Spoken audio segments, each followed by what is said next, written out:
സംസ്ഥാന സ്കൂൾ കലോത്സവ വേദിയിലേക്ക് കൃത്യമായ സമയത്ത് എല്ലാ സ്ഥാനാർത്ഥികളെ മത്സരാർത്ഥികളെ ആവട്ടെ കൃത്യമായ രീതിയിൽ എത്തിക്കാൻ കഴിഞ്ഞത് ട്രാൻസ്പോർട്ട് കമ്മിറ്റിയാണ്. അവരുടെ വിശേഷങ്ങളിലേക്കാണ് ട്രാൻസ്പോർട്ട് കമ്മിറ്റിയുടെ കൺവീനർ നമ്മളോടൊപ്പം ഉണ്ട്. സാർ, എങ്ങനെയാണ് ഈ 25 വേദികളിലും എല്ലാ കുട്ടികളെയും രക്ഷിതാക്കളെയും ഒക്കെ എത്തിച്ചത്? നമ്മൾ ടൗണിൽ നിന്ന് നമുക്ക് അനുവദിച്ചിട്ടുള്ള 30ഓളം ബസ്സുകൾ സ്കൂൾ ബസ്സുകളാണ്. Chaldeans, holy family, saint Joseph CGHSS, saint Anne's ഈ 4 സ്കൂളുകളിൽ നിന്നുള്ള 30ഓളം ബസ്സുകളിലാണ് നമ്മൾ കുട്ടികളെ കൃത്യമായി റെയിൽവേ സ്റ്റേഷനുകളിൽ നിന്നും അതേപോലെ സ്കൂളുകളിലേക്കും മത്സരാർത്ഥികൾ പങ്കെടുക്കുന്ന വേദികളിലേക്കും എത്തിച്ചിട്ടുള്ളത്. അതുപോലെ തന്നെ ഏകദേശം 20ഓളം അക്കോമഡേഷൻ സെൻറ്റേഴ്സ് 15 കിലോമീറ്ററോളം അപ്പുറം വരുന്ന കുട്ടനെല്ലൂർ, മണ്ണുത്തി ഭാഗത്തുള്ള ഒല്ലൂർ ഭാഗത്തൊക്കെയുള്ള അക്കോമഡേഷൻ സെൻറ്റേഴ്സിലേക്കും എപ്പോഴാണോ നമ്മുടെ വിദ്യാർത്ഥികൾ ആവശ്യപ്പെടുന്നത്, മത്സരാർത്ഥികൾ ആവശ്യപ്പെടുന്നത്, അവരെയും അവരുടെ ഒപ്പം വന്നിട്ടുള്ള എസ്കോർട്ടിംഗ് ടീച്ചേഴ്സിനെയും അവരുടെ പാരൻസിനെയും കൃത്യമായി ഏത് സമയം വ്യത്യാസമില്ലാതെ 24 മണിക്കൂറും നമ്മൾ കൃത്യമായി സുരക്ഷിതമായി സൗജന്യമായി എത്തിക്കാൻ നമുക്ക് സാധിച്ചിട്ടുണ്ട് എന്നുള്ളതാണ് ട്രാൻസ്പോർട്ടേഷൻ കമ്മിറ്റിയുടെ വിശ്വാസം.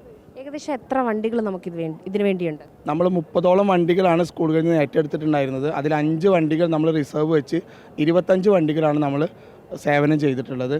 അതുപോലെ തന്നെ ഡ്രൈവർമാരെടുത്ത് പറയുകയാണെങ്കിൽ ഡ്രൈവർമാരെ നമുക്കറിയാം, കുറച്ച് ഏജ്ഡ് ആയിട്ടുള്ള ആളുകളാണ് കൂടുതലായിട്ടും സ്കൂൾ ബസ്സുകൾ ഓടിച്ചുകൊണ്ടിരിക്കുന്നത്. മാത്രവുമല്ല കുറച്ച് അസുഖബാധിതരായിട്ടുള്ള ആളുകളൊക്കെയാണ്. അവരെ വച്ച് നമ്മൾ ഈ ഒരു വലിയ ഉത്തരവാദിത്വം നിറവേറ്റുക എന്നത് വലിയ ടാസ്ക് ആയിരുന്നു.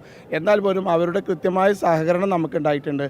NSS വളണ്ടിയേഴ്സ്, നമ്മുടെ മോഡൽ ബോയ്സിലെയും വില്ലടം അതുപോലെ തന്നെ CMS സ്കൂളുകളിലെ NSS വളണ്ടിയേഴ്സിനെ കൃത്യമായി അതിൻ്റെ നേതൃത്വത്തിലുള്ള കൃത്യമായ ഇടപെടലുകൾ നമുക്കുണ്ടായിട്ടുണ്ട്. അതുകൊണ്ട് തന്നെയാണ് ഈ അവസാന ദിവസത്തിൽ വളരെ സന്തോഷത്തോടു കൂടി വളരെ ആത്മസംതൃപ്തിയോടു കൂടി ഞങ്ങൾക്ക് ഇത് പറയാൻ സാധിക്കുന്നത്. രാവിലെ അപ്പോൾ എത്ര മണി മുതൽ രാത്രി എത്ര മണി വരെയാണ് നമ്മുടെ ഒരു സമയക്രമീകരണം?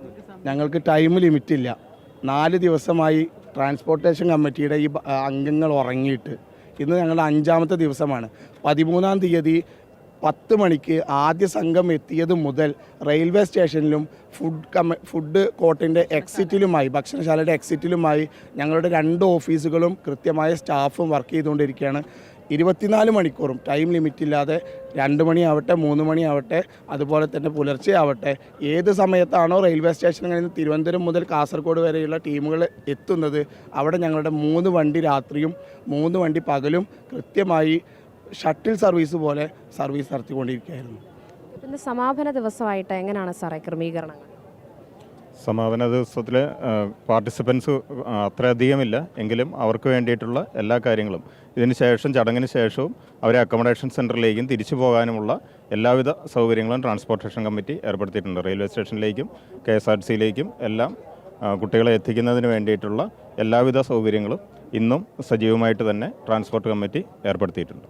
ഓക്കെ, അപ്പം കലോത്സവ വേദികളിലെ തിരക്കുകളാണ് നമ്മൾ കണ്ടത്. 14-ന് തുടങ്ങിയ മത്സരമാണ്. 13 മുതൽ മത്സരാർത്ഥികളും ടീച്ചേഴ്സും അതോടൊപ്പം തന്നെ വിദ്യാർത്ഥികളുടെ മാതാപിതാക്കളും എല്ലാം ഇവിടെ വന്നിട്ടുണ്ടായിരുന്നു. അന്നു മുതൽ സമാപന ദിവസമായ ഇന്നുവരെ അവർ തിരികെ പോകുന്നത് വരെ ഇവരൊക്കെയാണ് അവരുടെ കൂടെ നിൽക്കുന്നത്. കൃത്യമായ രീതിയിൽ തന്നെ അവരെ മത്സരവേദികളിലേക്ക് എത്തിക്കുന്നു, കഴിക്കുന്ന സ്ഥലത്തേക്ക് എത്തിക്കുന്നു. അങ്ങനെ ഒരു കൂട്ടം, ഒരു ബറ്റാലിയൻ തന്നെ ഇതിൻ്റെ പുറകിലുണ്ട്. ക്യാമറ പേഴ്സൺ അരുണിനോടൊപ്പം രേണുക രാജേന്ദ്രൻ, കേരള വിഷൻ ന്യൂസ്, തൃശ്ശൂർ.